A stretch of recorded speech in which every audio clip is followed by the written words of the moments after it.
He is known for his extensive writings on philosophy in his famous work, Lives and Opinions of Eminent Philosophers. He is recognized for his belief in the teaching of virtue and the importance of noble character. He is Antisthenes, a prominent philosopher in ancient Greece. In the bustling streets of ancient Athens, a philosopher named Antisthenes emerged as a prominent figure in the intellectual landscape. Born into a humble family, Antisthenes possessed a sharp intellect and a thirst for knowledge that set him apart from his peers. He delved deep into the teachings of philosophy, seeking to unravel the mysteries of virtue and happiness. Antisthenes firmly believed that virtue could be taught, and he dedicated his life to spreading this belief. He passionately argued that nobility was the birthright of the virtuous, emphasizing that true happiness could be attained solely through the strength of one's character. He rejected the notion that wealth or material possessions were necessary for fulfillment, asserting that virtue alone was sufficient.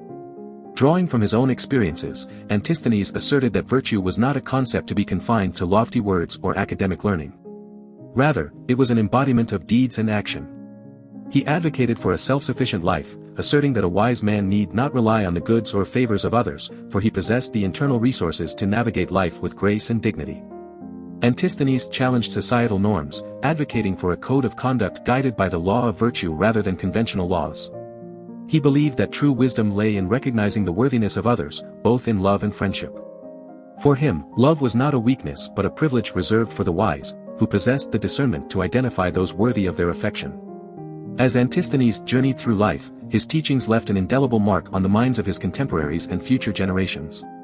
His philosophy, rooted in the pursuit of virtue and the rejection of superficiality, continues to inspire seekers of wisdom and truth even to this day. Antisthenes, a pupil of the esteemed philosopher Socrates, was a man who believed that virtue, not pleasure, should be the ultimate goal of our existence. He firmly held the belief that everything the wise person does should align with perfect virtue, and that pleasure is not only unnecessary but even a positive evil. It is said that he regarded pain and ill repute as blessings, boldly declaring, "I'd rather be mad than feel pleasure." However, it is important to note that Antisthenes did not consider all pleasure to be worthless. He recognized the value of pleasures that arise from the depths of one's soul and the joys found in genuine friendships. For him, the supreme good lay in living a life guided by virtue, a life that is characterized by virtuous actions, which once obtained, can never be lost and shield the wise person from making mistakes. Virtue, according to Antisthenes, is closely intertwined with reason. While reason is crucial for its development and application, it requires the support of Socratic strength to manifest itself in action and bring true happiness. Antisthenes understood that the pursuit of virtue may not always be easy, but he believed in its significance and embraced the challenges it presented.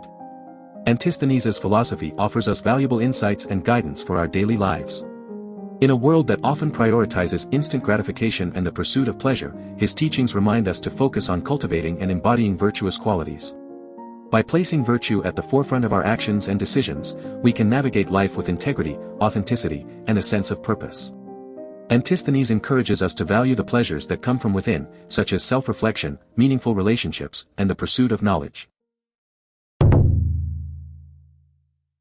Antisthenes, a philosopher of ancient Greece, was deeply troubled by the problem of universals.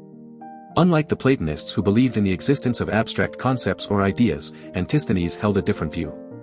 He was a proper nominalist, which meant that he believed definitions and predication were either false or tautological. For him, it was impossible to grasp the essence of a universal concept.